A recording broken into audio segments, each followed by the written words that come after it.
얼른 생각해 보면 우리가 흔히 말하고 생각하는 믿음이라는 것은 종교인들, 특별히 기독교인들만의 전유물 같은 생각을 하기 쉽지만 사실 자세히 살펴보시면 모든 사람들이 다 믿음으로 살아갑니다. 누구나 다 믿음을 가지고 살아간다 하는 뜻입니다. 예를 들어 보죠. 오늘 이 새벽에 여기 오실 때에 자동차를 운전하고 오신 분들, 직접 운전하신 분들, 혹시 아침에 운전을 시작하시기 전에 안전 점검을 해 보셨나요? 아마 시간도 없고 그럴 필요를 못 느껴서 안 하셨을 것 같아요. 그냥 믿으신 겁니다. 이 차가 고장 나지 않고 잘 가리라고 믿은 것이죠. 또 여기까지 오시는 동안에 자신의 운전 실력을 믿은 것이고, 상대방에서 오는 차가 중앙선을 넘어서 나와 부딪히지 않을 것이라고 믿은 것입니다. 어떻게 아나요? 그 사람이 음주운전자일지. 그러나 그냥 믿고 운전한 것이죠. 한국에 가실 때에 어떻게 가시죠? 아마 비행기를 타고 가실 거예요. 저도 3일 전에 비행기를 타고 왔는데 비행기 탈 때마다 생각하지만 그 비행기를 운전하고 있는 기장, 단 한 번도 제가 아는 사람을 만나본 적이 없습니다. 이번에도 마찬가지예요. 누군지 얼굴도 보지 못했어요. 그런데 그냥 믿고 탔습니다. 그 사람의 뒷조사도 안 해보고, 이 사람이 어젯밤에 술에 만취했었는지 마약을 했는지 전혀 조사 안 해보고 그냥 타고 왔어요. 믿은 것이죠. 10시간 타고 오는 동안에 단 한 번도 조종실에 가서 이 기장이 부기장과 지금 장난을 치고 있는지, 고스톱을 치고 있는지, 아니면 뭘 하고 있는지 조사할 생각도 안 했습니다. 그냥 믿고 탄 것입니다. 저뿐만 아니라 그 비행기에 탔던 수백 명이 다 그랬던 것 같아요. 그러길래 편안하게 식사도 하시고 영화도 보고 잠도 주무시고 다 그랬겠죠. 모두 다 믿음이 좋은 사람들이에요. 여러분은 지금 이 건물이 무너지지 않으리라고 믿고 있고, 지금 두고 온 집이 불에 타고 있지 않으리라고, 물이 새고 있지 않으리라고, 도둑이 들고 있지 않으리라고 믿고 여기 앉아 계십니다. 그래서 이렇게 편안하게 앉아 계신 거예요. 어떻게 합니까?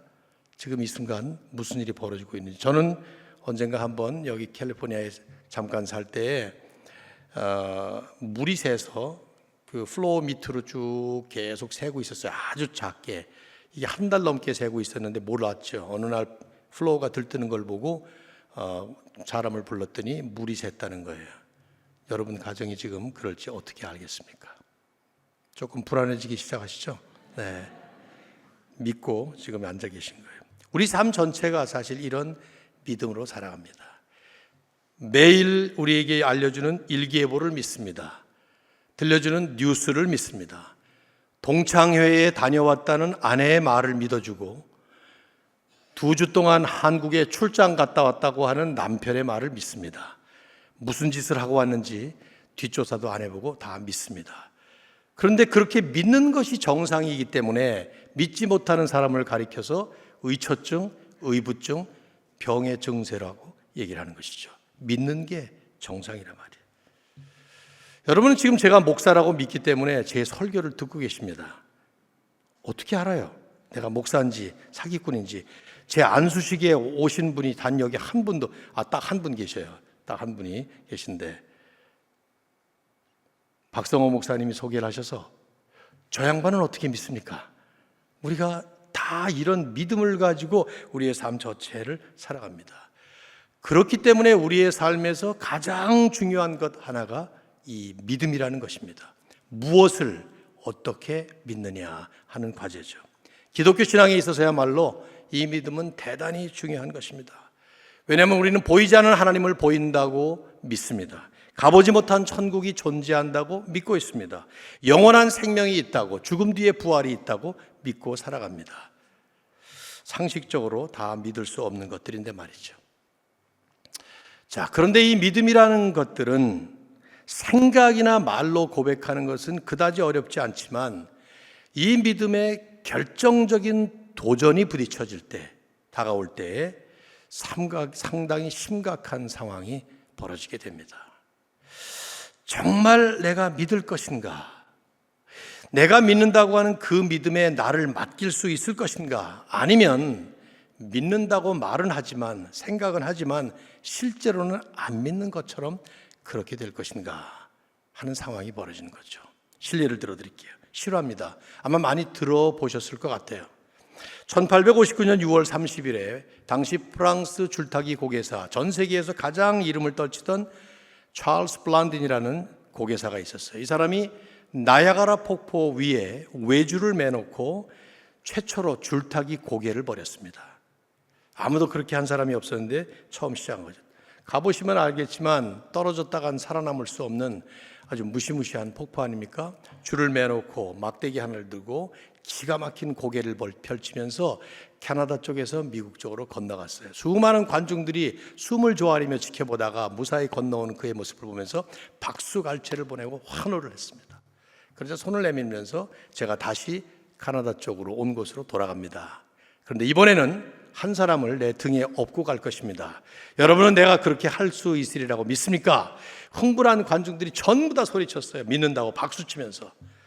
그래서 손을 내밀면서 그러면 여러분 중에 한 사람이 나와서 내 등에 업히시기 바랍니다. 그랬어요.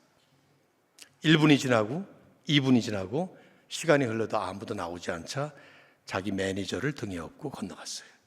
그 후로도 블란디는 총 9번 나야가라 폭포 위에서 줄타기 고개를 펼쳤고 그 중에 3번은 사람을 등에 업고 갔어요. 그때마다 그는 동일한 질문을 던졌고 그때마다 관중들은 동일한 반응을 보였습니다. 내가 사람을 등에 업고 건너갈 수 있으리라고 믿습니까? 묻자 모든 사람들이 이구동성으로 그렇다고 믿는다고 대답을 했지만 단 한 번도 그 군중들 가운데 나와서 등에 업힌 적은 없다는 것이 지금도 기네스북에 그대로 기록이 되어 있습니다.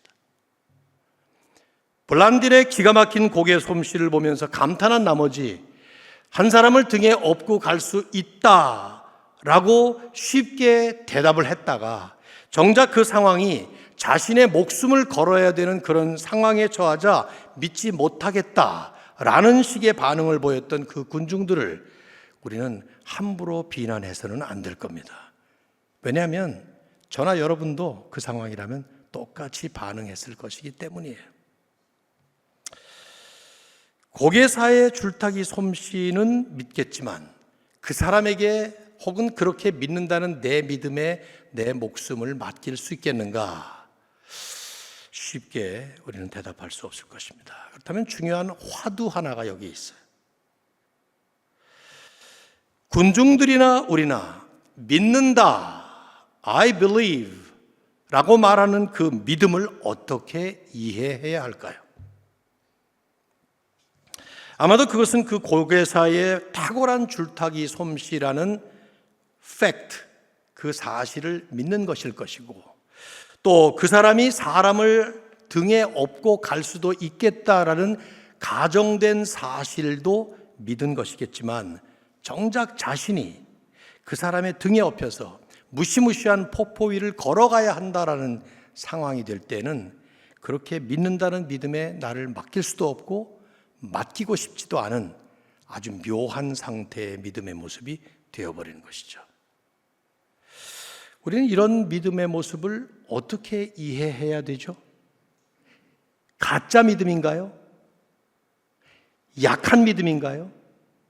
그래서 가짜 믿음이 아닌 진짜 믿음을 가져야 합니까? 약한 믿음이 아닌 더 강한 믿음을 갖도록 이렇게 새벽에 나와서 기도해야 됩니까? 어떻게 이해를 하시나요? 아니면 그냥 그렇게 갈등하면서 사는 것이 정상적인 믿음의 생활입니까? 뭡니까, 여러분? 어떻게 생각하시나요? 여러분의 믿음 생활은 어떠신가요? 항상 상황과 상관없이 흔들림 없는 믿음으로 살아가십니까? 아니면 상황에 따라 갈등하며 믿었다가 안 믿었다가 잘 믿었다가 잘못 믿었다가 그렇게 사십니까? 오늘 제 설교 제목에는 흔들리지 않는 믿음하고 퀘스천 마크가 붙었어요. 요거 만드시는 분이 실수해서 타이포로 잘못 찍은 게 아니고 의도적으로 넣은 것입니다. 과연 흔들리지 않는 믿음이라는 것이 있습니까? 있다면 어떻게 해야 흔들리지 않는 믿음을 가질 수 있습니까? 없다면, 그렇다면 우리가 믿는 믿음은 어떻게 이해하며 살아야 합니까? 그런 질문한 겁니다. 왜냐하면 오늘 본문이 바로 그런 믿음의 과제를 보여주고 있기 때문이에요. 전 여러분에게 지금 꽤 시간을 들이면서 한 가지 과제를 던졌는데 이제부터 주무시면 답을 못 찾고 가시는 게 될 것 같아요. 그래서 새벽이지만 이제 좀 더 얼얼트해서 보셔야 될 것 같습니다. 만일에 제 설교가 좀 길어진다 싶으면 여러분이 가셔야 되는 분들은 가셔도 괜찮아요. 근데 좀 아쉽겠죠? 끝부분에 답 같은 얘기가 나올 테니까 말이죠. 떡 5개와 물고기 2마리로 남자만 5,000명, 부녀자까지 다 합하면 2만 명 내지는 3만 명, 어마어마한 군중들을 먹이시는 이적을 행하신 다음에 우리 주님은 제자들을 급히 배에 태워서 갈릴리 바다 건너편으로 건너가게 했어요. 오늘 저녁에 다루게 될 오병이어 이적의 그 이유가 나오는데 간단히 말씀을 드리면 너무 큰 이적을 한꺼번에 그 많은 군중들이 경험을 하면서 그 즉석에서 예수님을 왕으로 섬기려고 했어요. 그러자 예수님은 급하게 제자들을 보냈어요. 아직 때가 아닌데 말이죠. 십자가에 가시지도 않았는데 제자들을 배 태워 보내시고 당신께서는 혼자 산에 올라가셔서 밤늦도록 그날 다음날 새벽까지 기도를 하셨습니다. 그러니까 지금 현장은 이 장면은 제자들이 배를 타고 갈릴리를 건너가는 장면이에요. 마태는 그 시각이 밤 4경이라고 쓰고 있어요. 그 당시 로마법에 의하면 저녁 6시부터 아침 6시까지 12시간을 넷으로 등분해서 1경, 2경, 3경, 4경 했으니까 지금 시각은 새벽 3시부터 6시까지 그 사이죠. 우리가 지금 여기 오기 바로 직전 가장 캄캄한 그런 동트기 직전 시간입니다. 근데 거센 바람과 파도로 힘겹게 노를 젓고 있었어요. 시간 계산을 여러분이 해보시면 어쩌냐게 저녁 식사를 하고 곧바로 배를 타고 여기까지 왔는데 새벽 3시 내지는 6시까지 배를 저었으니 갈릴리 바다가 아닙니다. 금방 건너가요. 그러니까 엄청난 바람과 파도가 일고 있었다는 것을 보여주죠. 마태는 24절에 고난을 당하더라, 짤막한 함축적인 묘사로 그 상황을 묘사하고 있어요. 근데 이상한 일이 벌어집니다. 캄캄한 새벽 바다 위로 뭐가 지금 뚜벅뚜벅 걸어옵니다. 그 당시는 바다라는 곳이 공포의 존재들이 서식하는 곳이라고 믿고 있었기 때문에 그러지 않아도 바다는 무서운 곳이었는데 더구나 칠흑같이 어두운 캄캄한 밤에 웬 물체가 그들을 향해 걸어오고 있었어요. 제자들이 다 같이 소리쳤습니다. 유령이다. 마태는 직접 화법으로 우리 귀에 들리도록 쓰고 있죠. 근데 귀에 익은 아주 부드러운 음성이 들려집니다. 자, 27절 말씀 보시겠어요? 한번 같이 읽어보시죠. 27절 다 같이 시작.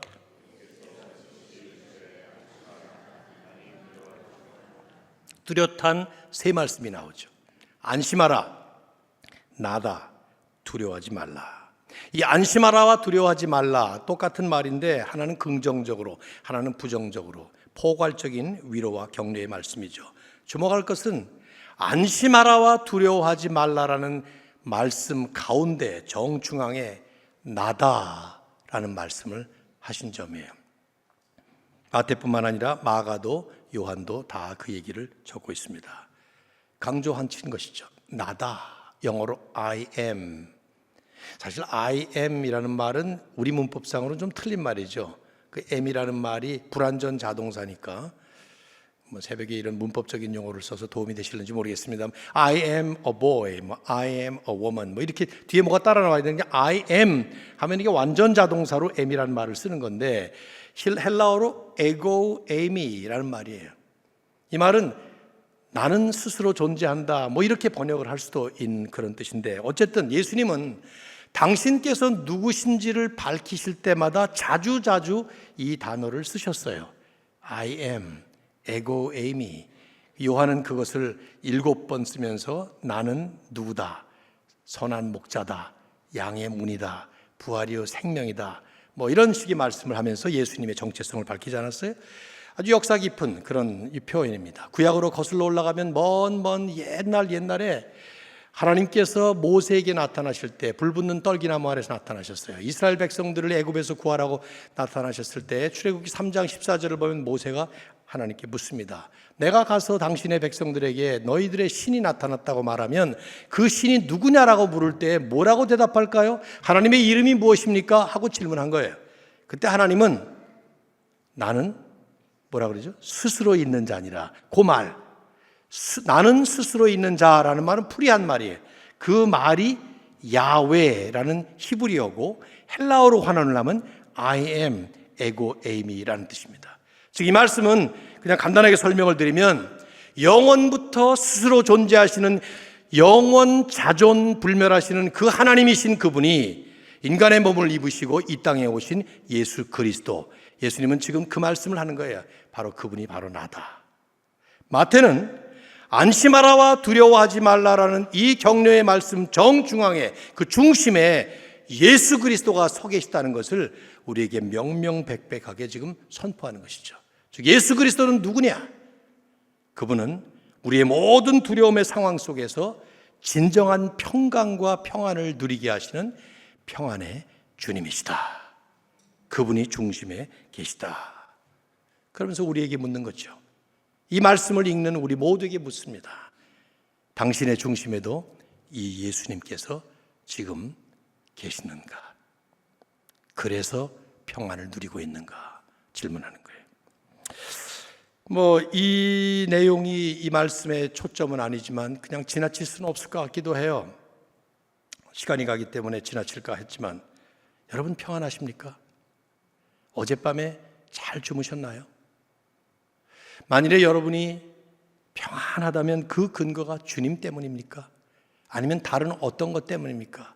그 어떤 것이 무너지면 어떻게 될까요? 그게 뭐든 간에 불안하십니까? 그래서 밤잠을 잘 못 주무십니까? 왜 불안하십니까? 밤잠을 잘 못 자는 분들이 많은데 저도 과거에 그랬습니다. 요즘은 너무 잘 자는데 밤잠을 못 자는 문제가 여러 가지 문제가 있을 수 있죠. 건강 문제, 성격 문제, 체질 문제 여러 가지가 있지만 그 가운데 특별히 그게 믿음의 문제일 수 있다라는 생각을 안 해볼 수가 없어요.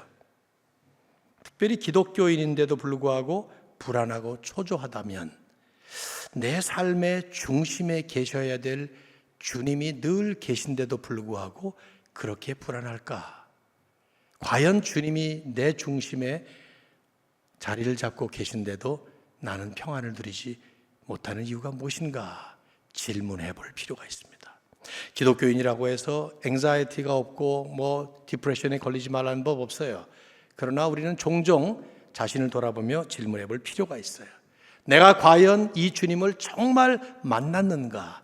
그래서 그 주님이 내 삶의 중심에 좌정에 계시는가? 그 질문을 해볼 필요가 있는 거죠. 그래서 만일에 아니라면 교회를 수십 년을 다녔다 하더라도 저희 아버님처럼 평안은 누릴 수가 없어요. 언제나 불안할 수밖에 없는 것이죠. 주님은 지금도 말씀합니다. 안심하라. 두려워하지 마라. Here I am. 내가 여기 있느니라. 오늘 이 새벽에 나오신 사랑하는 성도님들이 이런 주님의 내 삶의 중심에 계시는 주님의 임재하심을 늘 기억하시고 또 확인하시고 돌아가셔서 예배의 목적은 그런 거예요. 이 시간에 우리가 뭐가 부족해서 더 달라고 나온 것이 아니라 바로 주님이 우리 삶의 중심에 계시다는 것을 리마인드하고 컨펌하는, 기억하고 다시 확인하는 그런 시간이 바로 예배인 것입니다. 이 축복이 함께 하시기를 주님의 이름으로 축원합니다. 마가와 요한 이 두 사람도 이 스토리를 기록을 했어요. 똑같은 스토리를. 근데 마가복음 6장과 요한복음 6장에 보면 이 스토리는 여기서 마감이 됩니다. 끝이에요. 제가 그 본문을 택했다면 설교를 여기서 끝내주면 되는데 저는 마태복음을 택했어요.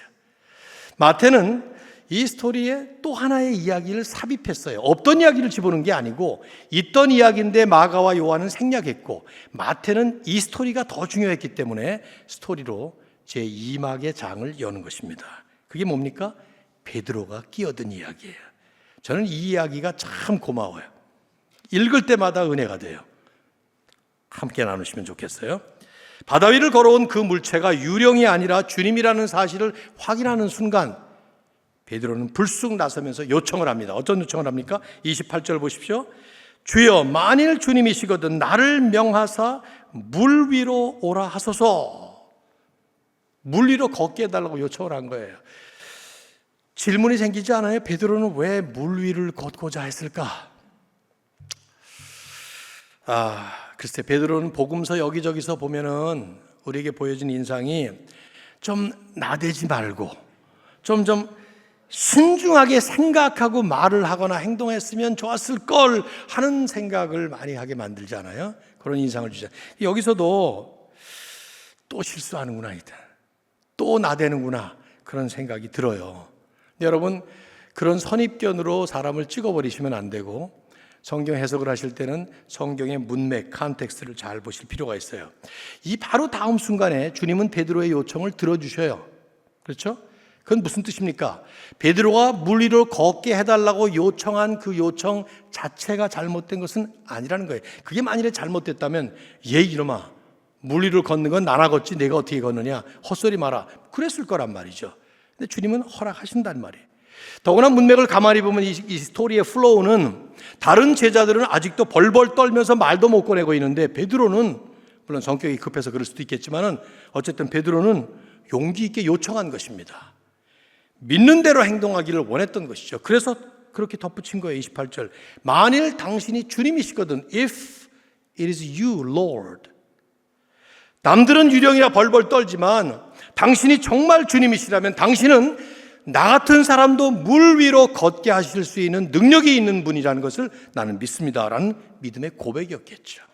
우리가 주목할 점은 어쨌든 지금 이 순간에 베드로의 눈의 초점은 온전히 예수님께 꽂혀 있었어요. 주님밖에 안 보이는 거예요. 그 바다 위에서 살았던 어부였음에도 불구하고 풍랑이 일고 거센 파도가 몰아치고 하는 순간인데도 예수님만 눈에 딱 보였던 것이죠. 그래서 지금 이런 얘기를 한 거예요. 즉 주님께서 허락하신다면 나도 당신의 능력에 동참할 수 있겠습니다. 당신이 말씀만 하신다면 그 말씀에 순종하는 마음으로 내 무리를 걸어보겠습니다. 그래서 표현을 마태는 정확하게 쓰고 있습니다. 나를 명하사 물 위로 걷게 하소서. Command me to walk on the water. 당신이 말씀하신다면 걷겠지만 말씀하시지 않으면 걷지 않겠다. 그런 말을 시사하고 있는 것이죠. 주님이 허락하셨어요. 오라, come. 한마디로 베드로가 배에서 내려서 물 위로 걷기 시작합니다. 예수님이 배에서 얼마나 떨어져 계셨는지는 모르겠지만 아무튼 걷기 시작했다고 나와요. 그런데 30절을 보시면 아쉽게도 원어에 그런데라는 말이 빠져 있어요. 우리말 번역에는. 그래서 저는 그런데를 집어넣고 해석을 합니다. 그런데 바람을 보고 무서워 빠져가는지라. 무슨 말입니까? 방금 좀 주님만 바라봤을 때는 용기 있게 믿음의 발을 내디뎠는데 바람을 보면서 파도를 맞으면서 얼굴에 튀는 물결을 느끼면서 갑자기 베드로는 수십 년 동안 이 바다에서 어부로 살면서 경험했던 그 경험이 되살아나면서 이게 지금 얼마나 위험한 상황이라는 것을 깨달았던 것이죠. 필립스라는 영어 성경을 보면 he panicked, 갑자기 공황장애가 일어났다, 이렇게 표현을 했어요. 예수님께 집중되었던 베드로의 눈의 초점이 바람에게 옮겨지자 그 믿음은 두려움으로 바뀌고 그 두려움은 바다 밑으로 가라앉는 시작이 되었던 것입니다. 줄타기 고개사의 기가 막힌 줄타기 솜씨를 볼 때는 흥분한 나머지 감탄한 나머지 믿음을 고백했지만 정작 자기가 올라타려니까 그 믿음은 두려움으로 바뀌는 것과 흡사한 모습이죠. 바람을 보고 무서워 빠져가는지라. 우리말에 그렇게 번역을 했는데 진행형이에요. He was beginning to sink. 눈에 그려지지 않아요? 물에 빠질 때 어떻게 빠집니까? 푹 들어가죠. 그런데 마태는 점점점 빠져가는 것처럼 그렇게 그리고 있어요. 우리 보고 그 모습을 상상해 보라고.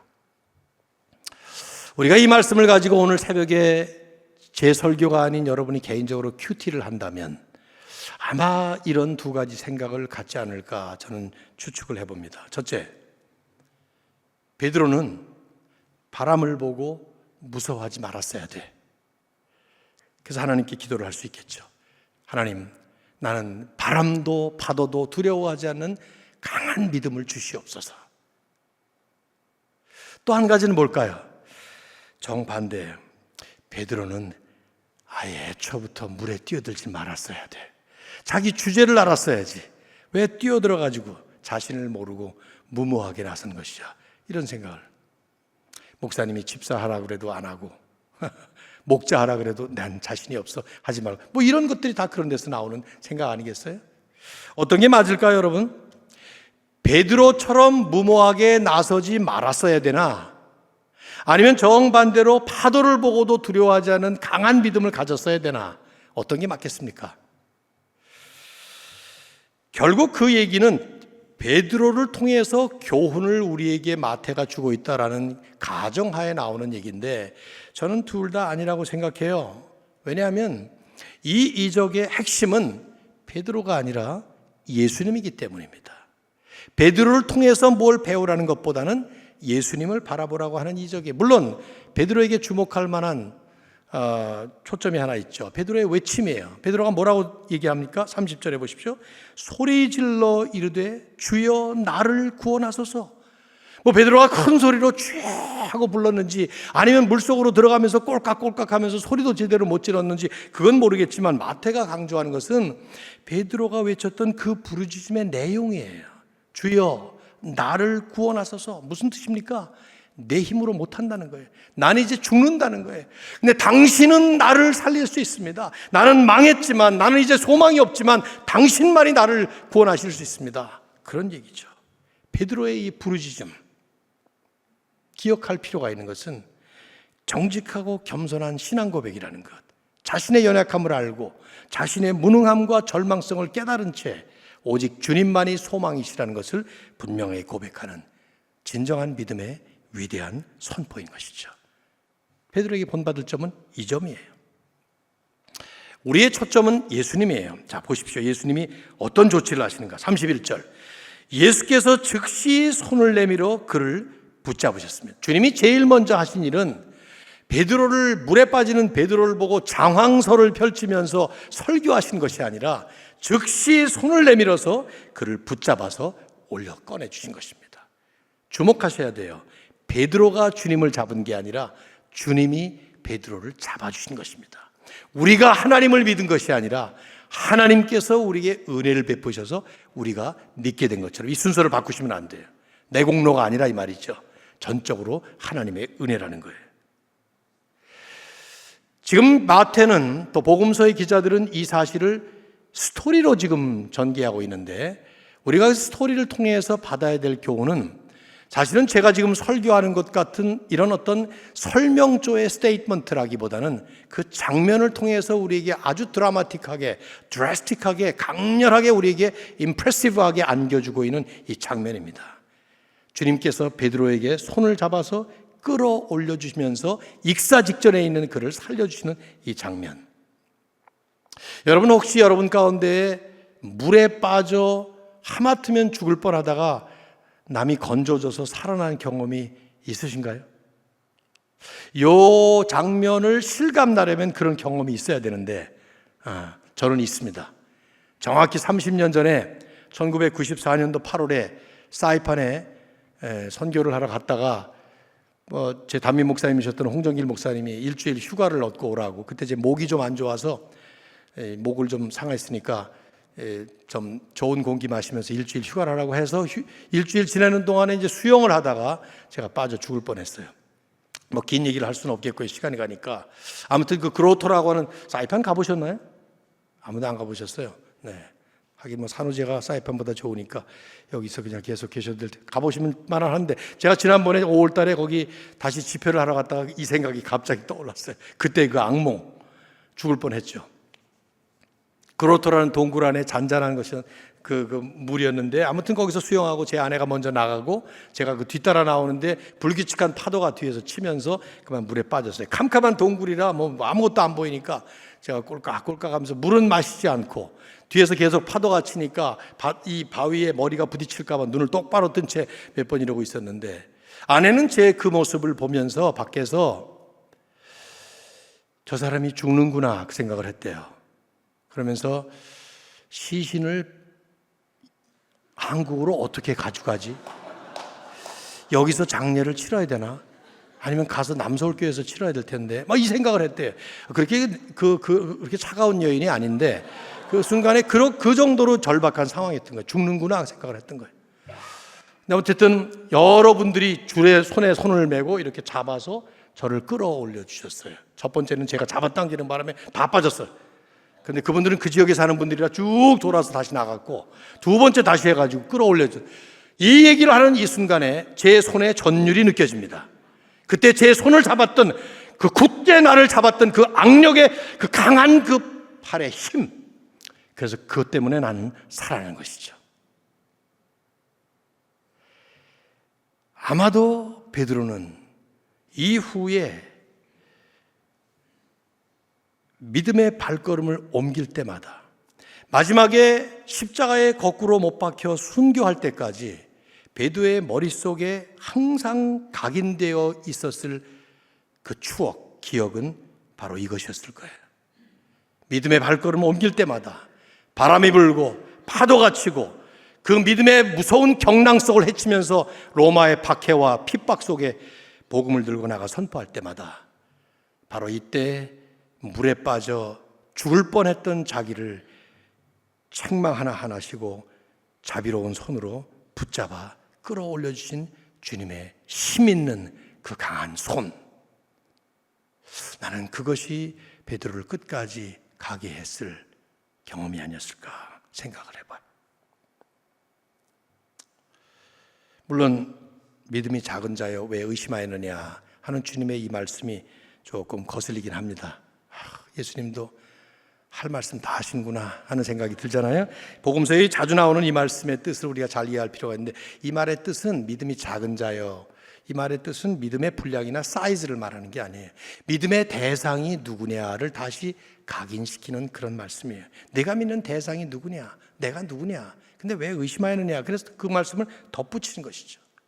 왜냐하면 여기까지 오는 동안에 베드로는 이 마태랑 수없이 많은 그 이적들, 예수님이 병자를 치유하시고 귀신을 쫓아내고, 바로 어젯밤만 해도 오병이어의 이적을 눈으로 본 것만이 아니라 베드로 자기가 직접 떡을 떼고, 오늘 저녁에 할 거니까 자세히는 안 하겠어요, 그 이적을 경험했던 거예요. 근데 그런 이적을 행하셨던 능력의 하나님이신 예수 그리스도가 지금 앞에 계셔서 그 주님만 바라보았을 때는 당당하게 믿음의 발걸음을 걸었었는데, 지금 빠져들어가니까 예수님은 말씀하는 거죠. 계속 나만 봤어야지. 바람이 불고 파도가 쳤어도 역시 나만 바라보면 됐을 텐데, 그 말씀을 하시는 것이죠. 왜 의심하였느냐. 제가 좋아하는 찬양, 주 품에 품으소서. 거친 파도 날 향해 와도 주와 함께 날아오르리. 난 그 다음 가사가 더 좋아요. 폭풍 가운데 나의 영혼 잠잠하게 주를 보리라. 여전히 폭풍이 일고 있지만, 아마 힐송에서 그 찬양을 만들 때 시편 62편 같은 것을 참조하지 않았을까 생각이 들어요. I will be still and know that you are God. 나의 영혼아 잠잠히 하나님만 바라라. 망연자실 허탈한 그런 바라봄이 아니라 살아계신 주님께서 이 폭풍 가운데, 이 파도 가운데, 무시무시한 파도가 일고 있는 이 가운데 우뚝 서셔서 내 앞에서 나를 인도하고 계신 그 주님 바라봐라 말씀하는 것이겠죠.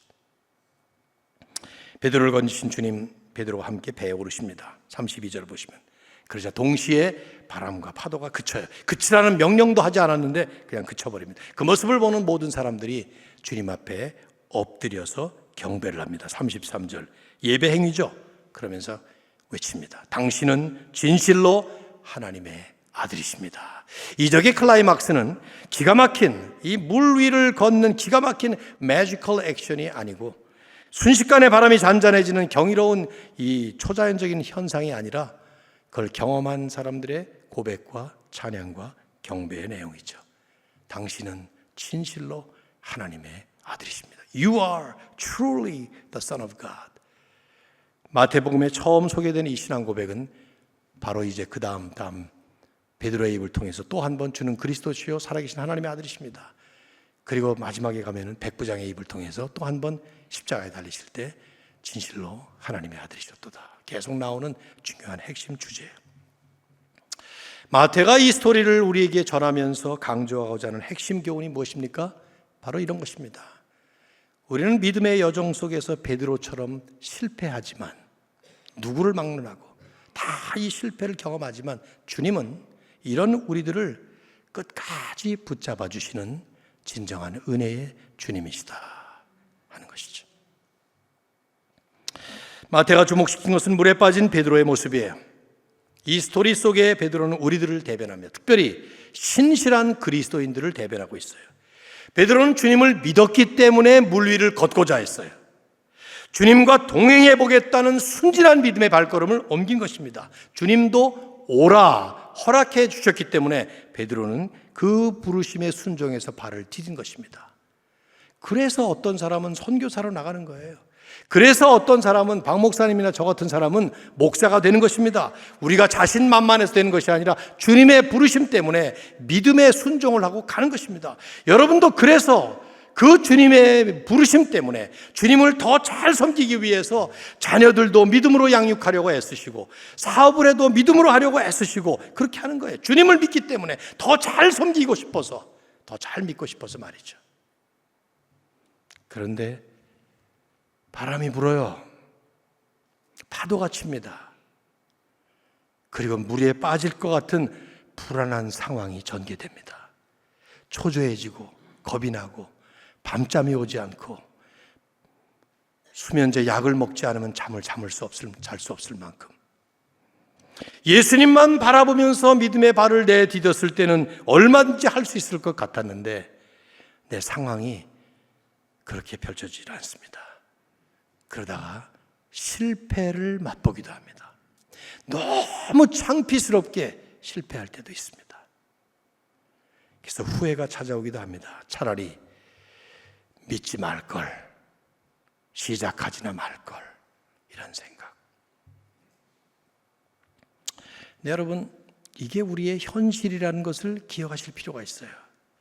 예수 믿는 우리들의 현실은 흔들림 없는 믿음으로 승승장구 바다 위를 걸어가는 것이 아니라 모두 다 베드로처럼 그렇게 하고 싶었고 그렇게 할 수 있을 줄 알았는데, 여러분이나 저나 모두 다 한순간 열정으로는 그렇게 할 것 같았는데 그 다음 순간에 절망의 늪속으로 빠져 들어가는 것이 우리의 현실이에요. 우리는 다 그런 사람들이라 이 말이죠. 그러나 기억할 것이 하나 더 있어요. 더 중요한 게 있습니다. 주님은 그런 우리들을 결코 버리시지 않는다는 것입니다. 그렇게 실패하고 부끄러운 모습으로 살아가는 나를 오히려 베드로를 잡아주신 것처럼, 베드로가 주님을 잡은 것이 아니라 주님이 먼저 베드로의 손을 잡아주신 것처럼 우리 손을 잡아주시고 다시 일으켜 세워주셔요.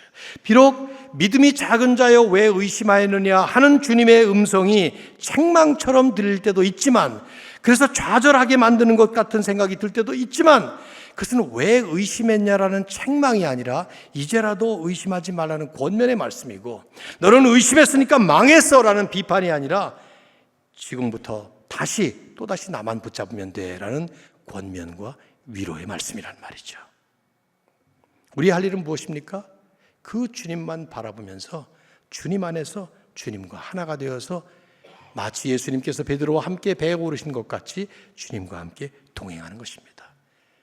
왜냐하면 주님은 2000년 전 팔레스타인의 제자들에게만 찾아오셨거나 베드로만 구해주신 것이 아니라 오고 오는 모든 세대의 모든 택한 백성들을 위해서 이 일을 완벽하게 이미 이루어 주셨기 때문입니다. 어떻게 해요? 십자가와 부활을 통해서 단 한 번의 십자가 위에서 영원히 지속될 그 복음의 은혜를 우리 택한 백성들을 위해서 주님은 베풀어 주셨어요. 여러분에게도 저에게도 택하신 하나님의 백성들을 위해서 주님께서 이 땅에 친히 내려오시고, 특별히 온갖 두려움의 상황 속에서 두려워하며 불안해하며 초조해야 할 하나님의 자녀들을 위해서 우리 주님은 친히 인간으로 태어나시고 십자가 위에서 죽으시고 그리고 부활하심으로써 하나님의 백성들이 든든하게 살아갈 수 있도록 주님께서 그래서 그런 말씀을 남기신 거죠. 십자가에 달리시기 전에 제자들에게 요한복음 16장 33절에서 말씀하지 않았어요? 세상에서는 너희가 환난을 당하나 담대하라. 내가 세상을 이겼노라. I have overcome the world. 예수님이 세상을 이겼다는 거예요. 우리는 이기지 못해요. 그러나 주님이 이기셨다는 거예요. 그 주님의 완전한 승리에 우리를 동참시키셨어요. 그리고는 말씀하는 거죠. 수고하고 무거운 자들아 다 내게로 오라. 내가 너희를 쉬게 하리라. 주님 안에서만, 주님을 통해서만 얻을 수 있는 진정한 안식, 진정한 평강 우리에게 약속하셨습니다. 여러분, 어제도 말씀드렸지만 이 주님 정말 만나셨습니까? 여러분이 이 주님을 만나셔서 주님께서 베푸신 그 복음의 은혜를 분명히 깨닫고 그렇게 믿고 사십니까? 만일에 아니라면 그 주님 만나는 것이 가장 급선무예요. 가장 중요한 일이에요. 십자가와 부활의 복음을 믿는 것이 가장 중요한 핵심입니다. 이미 여러분이 그런 주님을 만나셨기 때문에 이런 새벽에도 나오셨다면 우리는 이 베드로의 모습을 잘 살필 필요가 있어요. 예수님 믿는데도 불구하고 종종 물에 빠진단 말이에요. 예수 믿고 나면 더 이상 문제가 없을 줄 알았어요. 실패가 없을 줄 알았어요. 승승장구 매번 하는 일마다 성공할 줄 알았어요. 근데 그렇던가요? 아닙니다. 바람과 파도에 두려워서 실패하고 무너지고 넘어지고 빠지고 좌절하고 절망하고 그럽니다. 그게 바로 우리의 현실이에요. 넘어지고 무너지고 빠지고 실패하는 그런 모습, 창피해 견딜 수 없을 만큼 말이죠. 그런데 중요한 것은 그럴 때마다, 실패할 때마다, 넘어질 때마다, 물에 빠져 죽을 것 같을 때마다, 호플리스하고 헬플리스하게 느껴질 때마다 유일한 소망이시고 우리의 팔이 되시고 강한 팔이 되시는 그 주님께서 우리를 붙잡아 주신다는 것이죠. 믿음의 삶을 살다 보면 실패를 경험할 때가 아주 많아요. 저는 지금 교회를 개척하시는 목사님들을 돕느라고 조그마한 사역을 하고 있습니다만은, 교회를 개척을 하면 그 목사님들은 다 한결같이 큰 꿈과 비전을 가지고 다들 시작하시는 것 같아요. 1년이 지나고 5년이 지나고 그러면서 교회가 커지고 건강하고 아주 멋진 사역을 하고 그럴 것 같은 생각들이 드는데, 웬걸 5년이 지나고 10년이 지나도 생각했던, 그래서 부르짖으며 기도하지만 여전히 펼쳐지지 않는 그런 목사님들에게 제가 가장 많이 하는 설교 중에 하나가 이 말씀이에요. 우린 베드로처럼 실패합니다. 실패를 준비하십시오. 근데 그것이 우리의 모든 현실은 아니에요. 그런 우리와 함께 동행하시는 주님, 그 주님이 이기셨기 때문에 우리도 이긴다는 그 말씀. 결국 주님은 초라하게 한 인생을 살아갈 수밖에 없는 우리들과 동행해 주시면서 당신의 영광이 우리의 것이 될 수 있도록 우리의 삶을 인도하고 계십니다. 폴란드의 정치가로 3번째 수상까지 지냈던 페더루스키라는 분이 있어요. 이그네시 얀 페더루스키. 작곡가였지만 이 사람은 피아니스트로 더 이름을 떨쳤는데 아마 정치가보다는 피아니스트로 훨씬 더 유명했던 사람일 거예요. 그가 한참 피아니스트로 이름을 떨칠 때 연주회를 많이 했는데, 한 번은 큰 연주회장에 수많은 사람들이 모여 있었고 그분은 뒤에서 이제 무대 뒤에서 준비하고 있었습니다. 옷을 입으면서. 근데 그 연주장에 어떤 어머니가 한 7살 난 아들을 데리고 왔어요. 아마 피아노의 거장의 솜씨를 보고 감동받으라고 데리고 왔겠죠. 근데 그런데 가보면 여러분 아시지만 한참 기다리지 않습니까? 기다리는 시간이 길어요. 아이가 견디다 못해 빠져나갔어요. 어머니가 모르는 채 쭉 돌아서 무대 위로 올라와서 그랜드 피아노 앞에 걸터 앉았어요. 그리고는 자기가 아는 유일한 딱 한 곡, 찹스틱, 젓가락 행진곡, 띵띵띵띵띵띵 이런 거 있잖아요. 여러분 아마 아시죠? 피아노 배우는 사람 다 아시죠? 누구라도 다 칠 수 있는 건데 그걸 치기 시작했어요. 장례가 술렁거리기 시작했습니다. 사람들이 막 비난합니다. 누구야 도대체, 이런 자리에 누가 애를 데려왔어? 엄마는 어디 간 거야? 저 애 빨리 끌어내리지 않고 뭐 하는 거야 도대체? 분위기 망치게 막 소란해지기 시작했어요. 페더루스키가 뒤에서 그걸 듣고 가만히 보니까 어떤 아이가 정신없이 그걸 치고 있는 거예요. 옷을 차려입고 뒤로 걸어와서 뒤에 섰습니다. 그리고 그 아이 뒤에 서서 귀에 대고 속삭였어요. 멈추지 마라. 계속 쳐라. 내가 도와줄게. 신나서 유치한 젓가락 행진곡을 치고 있는 그 아이의 연주에 이 피아노의 거장이 즉흥적으로 환상적인 화음을 넣기 시작했어요. 갑자기 장내가 조용해지면서 유치한 젓가락 행진곡은 순식간에 기가 막힌 하모니를 울리면서 즉흥 환상곡으로 변하는 순간이었죠. 싫어합니다. 인생을 살다 보면 하나님을 믿었는데도 우리의 삶은 내 능력과 내 재주 때문에 영광스러운 장면이 펼쳐지기보다는 젓가락 행진곡 같은 유치하고 초절한 그런 장면이 계속 연속극처럼 펼쳐질 때가 훨씬 많습니다. 저는 제가 목사가 되면 사도행전 2장이 제일 좋았어요. 베드로가 설교 한 번 하면 3,000명이 회개하고 돌아오는, 3,000명은 고사하고 30명도 안 오더라고요. 코스타에 가서 종종 첫째 날 설교를 할 때 항상 복음 제시하고 영접하는 사람들 일으켜 세우라고 하는데 제일 두렵더라고요. 그게 내가 예수 믿는 사람 일어나라고 하는데 한 명도 안 일어나면 어떡하지? 이런 생각. 목회 여정이 40년 진행되는 동안에 영광스러운 찬란한 장면이 얼마나 펼쳐졌을까? 글쎄요, 없었던 것 같아요. 그런데 항상 초라한 내 목회 현장에 영광스러운 예수님은 언제나 계셨고, 그분이 연주하시는 기가 막힌 그 연주를 통해서 제 초라한 젓가락 행진곡 같은 목회 사역은 주님이 기뻐하시는, 그리고 내게도 큰 보람과 은혜가 되는 한평생이었다는 것을 고백할 수 있습니다. 사랑하는 성도 여러분, 여러분을 이끌어 가시는 주님, 그 주님만 바라보시면서 오늘도 내일도 마지막 날까지 힘차게 달려가시기를 주님의 이름으로 축원합니다.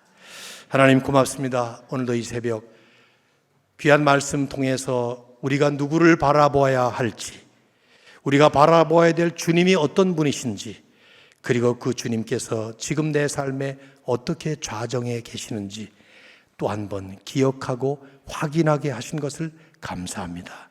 오직 주님 바라보며 영광스러운 주님과 함께 동행하는 저희들 되도록 계속 우리의 삶을 인도해 주시옵소서. 예수 그리스도의 이름으로 간절히 기도드립니다. 아멘.